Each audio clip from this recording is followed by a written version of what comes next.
Moving on to other global stories, mediators in Egypt made a renewed push for a Gaza ceasefire, but differences remained as fighting raged on Sunday between the Israeli forces and the Hamas militants. Now, the Palestinian territory continues to be gripped by desperate food shortages, and U.S. Vice President called for a proposed 6-week ceasefire deal to be accepted.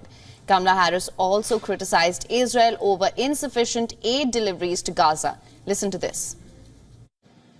The immense scale of suffering in Gaza, there must be an immediate ceasefire.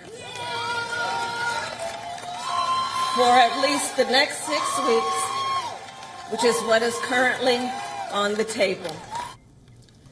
Kamala Harris's comments were the strongest to date by U.S. administration official on Israel. A U.S. official said that Israel had broadly accepted the deal, which would see a 6-week cessation of hostilities if Hamas agrees to release the most vulnerable hostages. Calling on Hamas to accept the deal, Kamala Harris said it will get the hostages out and also get a major amount of aid into Gaza. Well, she added that Hamas claims it wants a ceasefire. Well, there is a deal on the table, and as we have said, Hamas needs to agree to that deal. Now, Harris is due to meet with Benny Gantz, a centrist member of Israel's war cabinet, in Washington later today. The former Israeli military chief, a longtime rival of Netanyahu, will also meet White House National Security Advisor Jake Sullivan and Secretary of State Antony Blinken.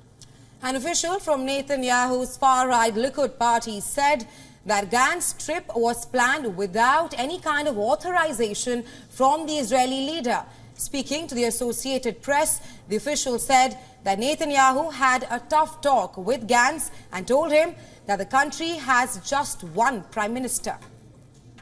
Egyptian state-linked media also reported Sunday that envoys from the United States, Qatar and Hamas arrived in Cairo.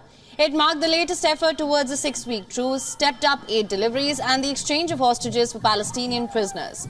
But sticking points remained, including a Hamas demand that Israeli forces entirely withdraw from the Gaza Strip after almost 5 months of devastating war.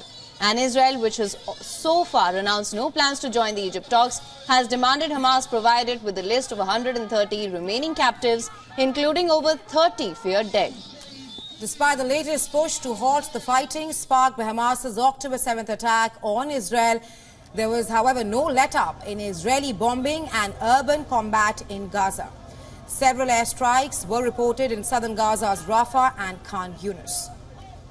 Israel's military also announced the death of one more soldier in Gaza, bringing the number to 246 killed in ground operations. In Rehovot, Israel, there were tears and ceremonial gunshots at the funeral of another soldier, Afiq Teri.